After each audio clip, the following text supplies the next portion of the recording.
Hey, so this side is Mansu Verma from DMCH, and our today's topic of discussion is to make your anatomy easy or study anatomy with me, the part 2 part.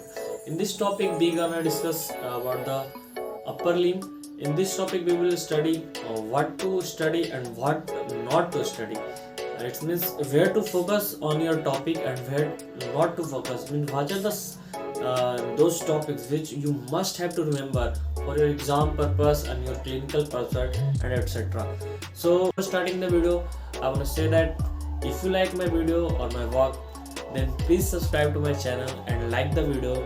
इससे मैं भी motivated रहूँगा and it's keep me happy to making such type of video. So let's start the video.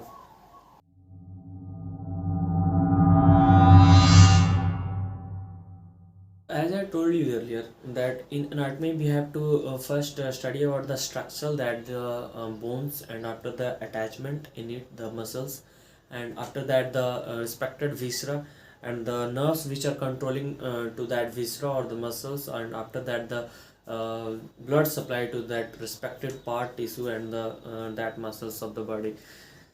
So in upper limb we don't have any viscera. It is the very easiest topic in anatomy. और upper limb का सबसे easy है पूरे मतलब anatomy में सबसे easy है upper limb. जहाँ तक अगर head and neck, if you talk about the head and neck, that is the toughest, and after that sometimes it's abdomen, pelvis, perineum are the quite tougher because it contains the viscera organ which you have to remember, and its anatomy, but it is much easy than the head and neck. So if we are continuing to the upper limb, then upper limb what we first we have to start about the muscles attachment. No, first we have to start from the bone because we have to structure. पहले structure देखेंगे तो पहले bone है, that is the humerus bone, the radius bone, the ulna bone, the carpus, the metacarpus. First we have to remember this. And अगर आपको जब osteology part पढ़ना है then you don't have to go through book.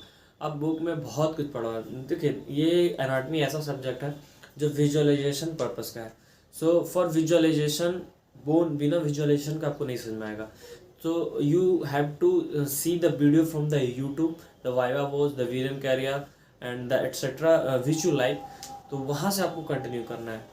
तो या फिर आप YouTube से कर लो, या फिर आप जब क्लास जाते हो उसमें बोन डेमोन्स्ट्रेशन के क्लास करेंगे वहाँ से आप पढ़ सकते हो. मैंने यूट्यूब पे इसलिए बोला क्योंकि मैक्सिमम फर्स्ट ईयर में इसलिए क्या होता है कि स्टूडेंट क्लास वगैरह नहीं करते हैं. हम लोग भी नहीं करते थे ज़्यादा, तो कभी कभी छूट जाती थी. करते थे बोन डेमोन्स्ट्रेशन पर कुछ कुछ छूट जाती, तो हम लोग यूट्यूब से उसको कंटिन्यू, क्योंकि एक पूरा मिल जाता था उसमें, तो पूरा एक साथ हो जाता था. बट क्लास में क्या होता है, अगर एक छूट गया तो पीछे वाला नहीं हुआ, ऐसा इस टाइप का. तो you can continue with YouTube. और आफ्टर दैट जब बोन का बात हो गया तो जब मसल्स की बात करेंगे तो मसल्स का भी एक विजुअलाइजेशन मतलब अगर आप करके पढ़ते तो बहुत अच्छा, क्योंकि मसल्स अब बुक में स्टार्ट करेंगे. If you talk about the muscles of arm, then the coracobrachialis, brachialis and the brachioradialis, these are the muscles of the anterior of the arm. तो ये सब अगर आप बुक से पढ़ोगे तो बताएगा यहाँ से ऑरिजिन, यहाँ से अटैचमेंट, आपको समझने में दिक्कत होगी. But if you study from visualize, if you see the diagram like referring to the Gray's Anatomy, as I told you earlier कि Gray's Anatomy समझने में बहुत आसानी होती है, तो उसमें डायग्राम बहुत क्लियर है. या फिर आप एटलस का यूज कर सकते हैं.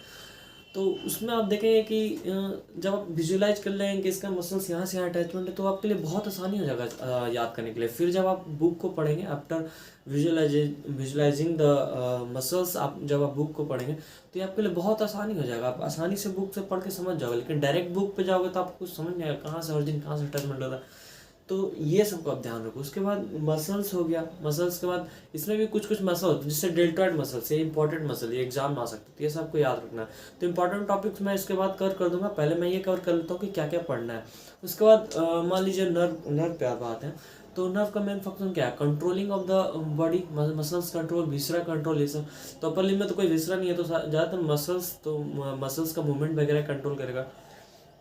तो मसल्स के मूवमेंट के लिए मेनली जब अपर लिम्ब में बात करें तो 3 नर्व मेनली होते हैं, रेडियल नर्व, मीडियल नर्व और अल्नार नर्व. तो ये सब इंपॉर्टेंट नर्व है. अब ये नर्व भी आप पढ़ोगे तो अगर आप इसको विजुअलाइज करें तो अगर मान लो रेडियल नर्व को अगर आप बुक से पढ़ने जाओगे तो लिखेगा it's goes posterior to the arm and then come anterior to the lateral epicondylar and then run to anterior lateral to the forearm. तो ये सब थोड़ा डिफिकल्ट हो जाएगा। लेकिन आप अगर आप विजुलाइज करोगे कहीं भी वीडियो या फिर आप डायग्राम देखोगे, इसको विजुलाइज करोगे तो आप देखोगे, जब आप विजुलाइज करोगे कि रेडियल नर्व अच्छा इधर से निकला, फिर इधर आया, फिर यहाँ से आगे आ गया, फिर यहाँ से इधर उधर चल गया, फिर इधर से हाथ में चले गया, तो ये आपको जब एक बार दिमाग में छप जाएगा कि अच्छा ऐसा है, तो उसके बाद आप आसानी से इसको बुक से पढ़ के आराम से याद कर लोगे। ठीक है, हो गया नर्व्स की बात। अब हम बात करते हैं ब्लड सप्लाई। तो उसके लिए सिंपली आर्टरी एंड वेन का आएगा। तो फिर से वही चीज़ रिपीट, आप एक बार विजुलाइज कर लो, विजुअलाइजेशन हो जाएगा, उसके बाद आप बुक से पढ़ लो क्या इंपॉर्टेंट है। इसके अलावा कुछ कुछ टॉपिक्स हैं अपर लिम्ब में जो इन सब चीज़ों से अलग है, मसल से, बोन से, नर्व से, आर्टरी से, सबसे डिफरेंट है, जो इसको आपको मस्ट याद रखना है। और ये एग्ज़ाम के लिए बहुत इंपॉर्टेंट है, ये हर बार पूछे जाते हैं, तो ये सब चीज़ों को याद करना है।